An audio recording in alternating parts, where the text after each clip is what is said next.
Hi, this is త్రిగా Sriram, cricket analyst. అద్భుత విజయం. ఆ అద్భుత విజయంతో పాటు సిరీసు చేజిక్కించుకోవడం, ఇవన్నీ కూడా ఫోర్త్ T20 ద్వారా మనకి సౌత్ ఆఫ్రికా మీద విజయాన్ని ఇచ్చాయి. 3-1తో మనం సౌత్ ఆఫ్రికా మీద సిరీస్ విజయాన్ని సాధించడం జరిగింది. మ్యాచ్ విషయానికి వస్తే మాత్రం అద్భుతమైన ఇన్నింగ్స్, 3 అద్భుతమైన ఇన్నింగ్స్. అభిషేక్ శర్మ 36 ఫస్ట్ దుమ్ము దులపడం ప్రారంభిస్తే, ఓ పక్క నుంచి సంజు శాంసన్ సెంచరీ, మళ్ళీ అభిషేక్ శర్మ అవ్వంగానే వచ్చిన తిలక్ వర్మ ఇంకొక అద్భుతమైన సెంచరీ, 2 సెంచరీలు. అసలు రికార్డులు మోగిపోయింది నిన్నంతా కూడా. మన వాళ్ళు ముందు 283 పరుగులు చేశారు 20 ఓవర్లో. ఒక్క వికెట్ నష్టానికి 283 పరుగులు చేస్తే, దానికి సమాధానంగా సౌత్ ఆఫ్రికా 18.2 ఓవర్లలో 148 పరుగులకే ఆల్అవుట్ అయిపోయింది.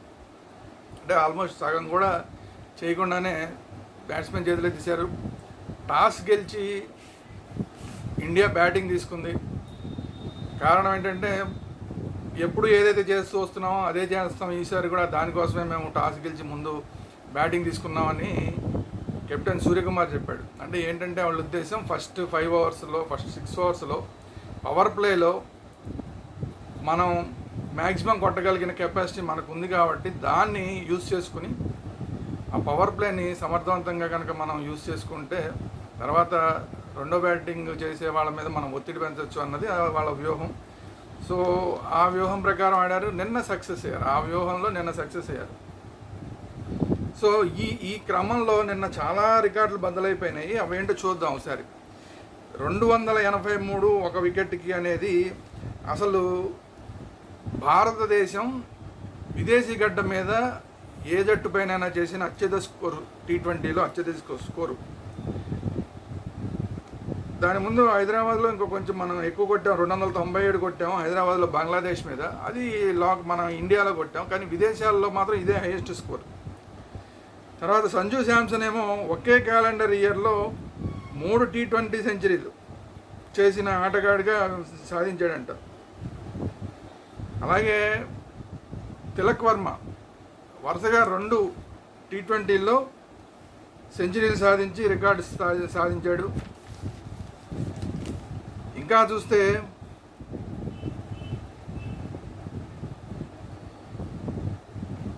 మొత్తం అంతా చూస్తే కూడా అసలు ఈ స్కోర్స్ సాధించిన విధానం చూస్తే, ఫస్ట్ సంజు శాంసన్ స్టార్ట్ చేశాడు ఇన్నింగ్స్ని. కొట్టడం కూడా సంజు శాంసనే ఫస్ట్ స్టార్ట్ చేశాడు. సంజు శాంసన్ కొట్టడం స్టార్ట్ చేసిన తర్వాత ఇక ఆ తర్వాత నుంచి అభిషేక్ శర్మ అందుకున్నాడు. అభిషేక్ శర్మ అందుకుని 6లు 4లు ఇటువైపు 6లు 4లు అభిషేక్ శర్మ కొడుతుంటే, అటువైపు నుంచి సంజు శాంసన్ కూడా 6లు 4లు కొట్టడం మొదలుపెట్టాడు. సో ఈ క్రమంలో దాదాపుగా వీళ్ళిద్దరిగా పార్ట్నర్షిప్పే చాలా దూరం వెళ్తుంది అనుకున్న స్టేజ్లో, సరే దురదృష్టవశాత్తు అభిషేక్ శర్మ అవుట్ అయ్యాడు. అభిషేక్ శర్మ అవుట్ అయితే సరే, అందరూ సౌత్ ఆఫ్రికా వాళ్ళందరూ చాలా హ్యాపీ ఫీల్ అయ్యారా, అభిషేక్ శర్మ బాగా కొడుతున్నాడు, ఇంకా మనం ఈ వికెట్ సాధించాం కాబట్టి ఇంకా స్పీడ్ తగ్గించవచ్చు ఇండియాకి అనుకుంటే, పులి మీద పుట్టర్లాగా ఇంకా అక్కడి నుంచి తిలక్ వర్మ వచ్చి ఇంకా ఎక్కువ స్పీడ్గా కొట్టడం మొదలుపెట్టాడు. దాంతో అసలు ఏం చేయాలో అర్థం కాని పరిస్థితికి వాళ్ళు వెళ్ళిపోయిన పరిస్థితి. తిలక్ వర్మ కేవలం 47 బంతుల్లోనే 120 పరుగులు చేశాడంటే ఏ స్థాయిలో కొట్టాడో మనం ఆలోచించవచ్చు. అభిషేక్ శర్మ ఏమో 18 బంతుల్లోనే 36, సంజు శాంసన్ ఏమో 56 బంతుల్లోనే 109, కేవలం ఒకే ఒక వికెట్ మాత్రమే పడింది.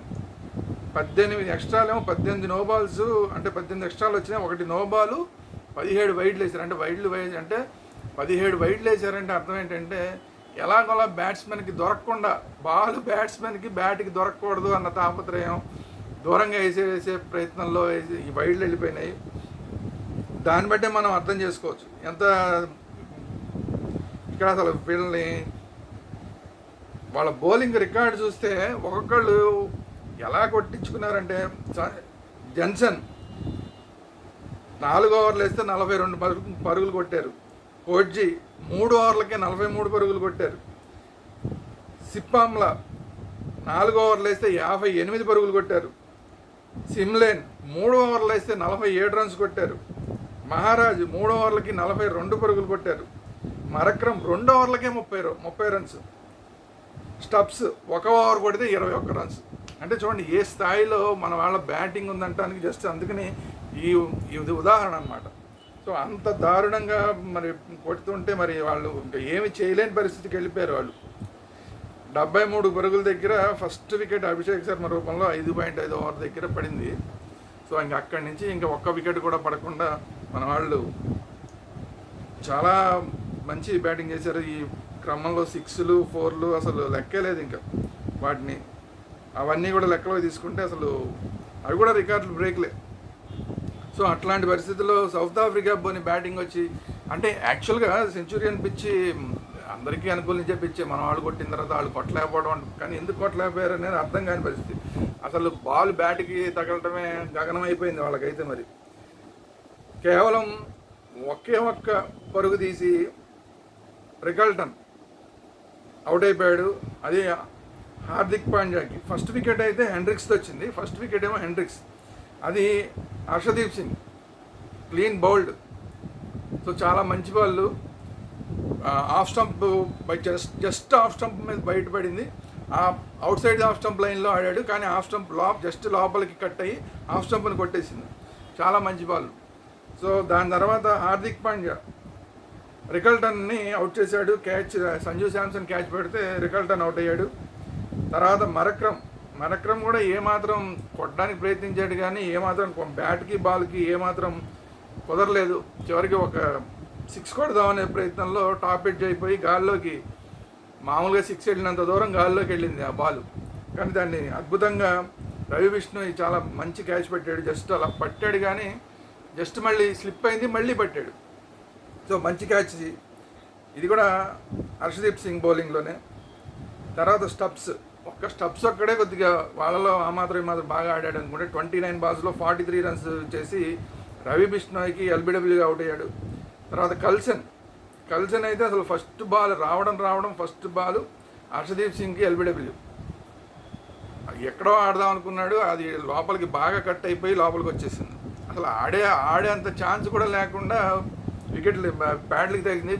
అది కూడా వెనకాల ఉన్న ప్యాడ్కి తగిలింది. దాంతో ఎల్బిడబ్ల్యూగా డిక్లేర్ చేయడం జరిగింది. రివ్యూ తీసుకున్నారు, కానీ అది ప్లంప్ ఇన్ ఫ్రంట్ అవుట్ అయిపోయాడు. సో తర్వాత మిల్లర్ కాసేపు నిలబడ్డాడు, కొట్టే ప్రయత్నం కూడా చేశాడు, కానీ అవ్వలేదు. 27 బాల్స్లో 36 రన్స్. ఇది వరుణ్ చక్రవర్తికి వచ్చింది. తిలక్ వర్మ క్యాచ్. సిమ్లేన్ కేవలం 5 బాల్స్లో 2 పరుగులు మాత్రమే చేసి రవి బిష్ణోయ్ క్యాచ్ ఇచ్చాడు వరుణ్ చక్రవర్తి బౌలింగ్లో. తర్వాత కోట్జీ 8 బంతుల్లో 12 పరుగులు. కొంచెం ఆడదామని ప్రయత్నం చేసినా వర్కౌట్ కాలేదు. సంజు శాంసన్ క్యాచ్ అక్షర్ పటేల్కి. తర్వాత సిప్పాంలా 4 బాల్స్లో 3 రన్స్ మాత్రమే చేసి అక్షర్ పటేల్ క్యాచ్ ఇచ్చాడు రమణ్దీప్ సింగ్ బౌలింగ్లో. So total 148. సో ఇది పరిస్థితి. దీంతో అంటే ఇది ఫాస్ట్ పిచ్ల మీద ఏ విధంగా వన్డేలు T20లు ఆడాలి అన్న దానికి మనం ఒక ఫార్మాట్ పెట్టుకుని, అది కూడా ఇది ఎక్కడి నుంచి మొదలైందంటే మనకి ఇక్కడ ఇండియాలో ఐపీఎల్లో ఎస్ఆర్హెచ్ మొదలుపెట్టింది. ఎస్ఆర్హెచ్లో కూడా మొదలుపెట్టింది ఎవరయ్యా అంటే అభిషేక్ శర్మ, ట్రావిస్ హెడ్.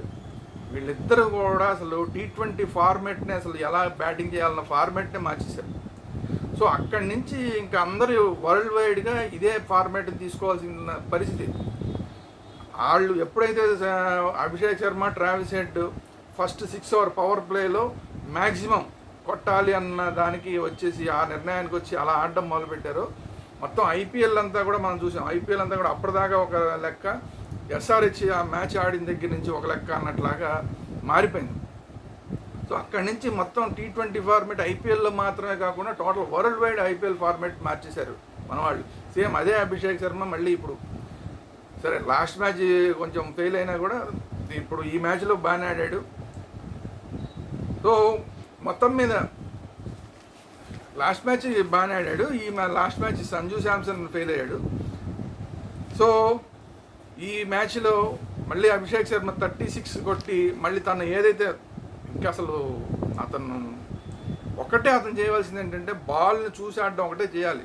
అద్భుతంగా ఆడుతున్నాడు, కానీ బాల్ని చూడకుండా కూడా కొట్టేస్తున్నాడు కొన్ని సందర్భాల్లో. అక్కడ అతను ఫెయిల్ అవుతున్నాడు. అది ఒక్కటి చూసుకుని ఆడితే మాత్రం అభిషేక్ శర్మని కొట్టేవాళ్ళు లేరు ఇంకా వాళ్ళల్లో. ఓపెనింగ్ అంటే ఇంకా అభిషేక్ శర్మ తర్వాత ఎవరన్నా అన్న స్టేజ్కి వెళ్ళిపోయే పరిస్థితి.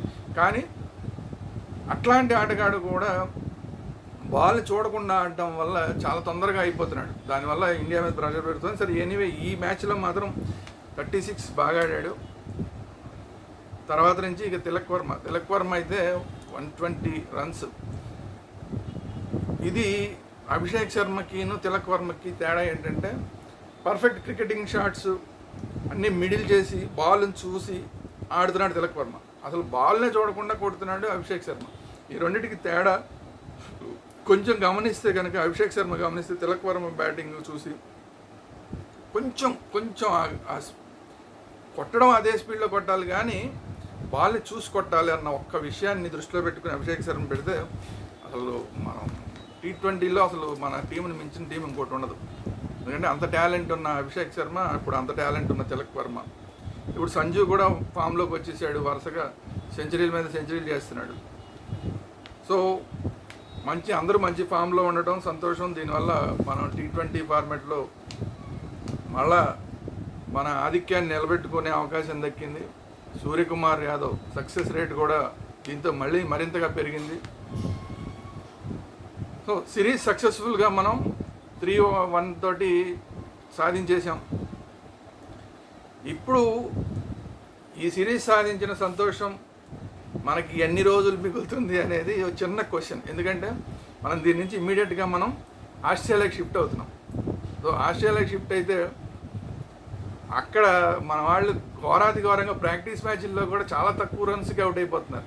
ప్రాక్టీస్ మ్యాచ్ నిన్న జరిగింది. ఆ ప్రాక్టీస్ మ్యాచ్కి సంబంధించిన కొన్ని వివరాలు చూస్తే అందరూ కూడా 20 పరుగుల లోపే. పెద్ద బ్యాట్స్మెన్ అందరూ మామూలుగా ప్రాక్టీస్ మ్యాచ్ కానీ ఆ ప్రాక్టీస్ మ్యాచ్లో కూడా ఆ పిచ్ల మీద మన వాళ్ళే బౌలింగ్ వేస్తుంటే కూడా ఆడలేక వెనుదిరిగిన పరిస్థితి చూస్తుంటే అసలు మనకి ఈ సంతోషం ఎన్ని రోజులు ఉంటుంది? ఆస్ట్రేలియా టూర్లో మన వాళ్ళు ఈ సంతోషాన్ని కంటిన్యూ చేస్తారా లేదా? ఈ యూత్ టీం ఏదైతే మనకి సక్సెస్నిచ్చిందో, విజయాన్ని ఇచ్చిందో, సిరీస్ విజయాన్ని ఇచ్చిందో, ఆ సిరీస్ విజయాన్ని మళ్ళీ కంటిన్యూ చేస్తారా? మళ్ళీ న్యూజిలాండ్తో ఏదైతే చేదు అనుభవం ఎదురైందో ఆ చేదు అనుభవాన్ని మళ్ళీ అక్కడ కూడా కంటిన్యూ చేసి రోహిత్ శర్మ, విరాట్ కోహ్లీ ఇద్దరు వాళ్ళ టెస్ట్ కెరీర్ని కూడా డేంజర్లో పెట్టుకుంటారా అనేది చూడాల్సిన అంశం. ఇక్కడి నుంచి మనం ఆస్ట్రేలియాకి షిఫ్ట్ అవుదాం. అక్కడి నుంచి వాటి మీద కూడా మనం ఎప్పటికప్పుడు మన ఛానల్లో వీడియోలు వస్తూ ఉంటాయి, రివ్యూలు వస్తూ ఉంటాయి.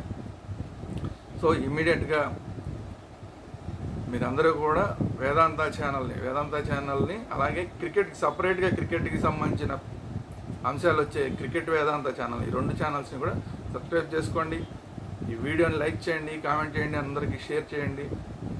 మళ్ళీ ఇంకోసారి వేదాంత ఛానల్, క్రికెట్ వేదాంత ఛానల్, క్రికెట్ వేదాంత 2 ఛానల్స్ని కూడా సబ్స్క్రైబ్ చేసుకోండి. నమస్కారం.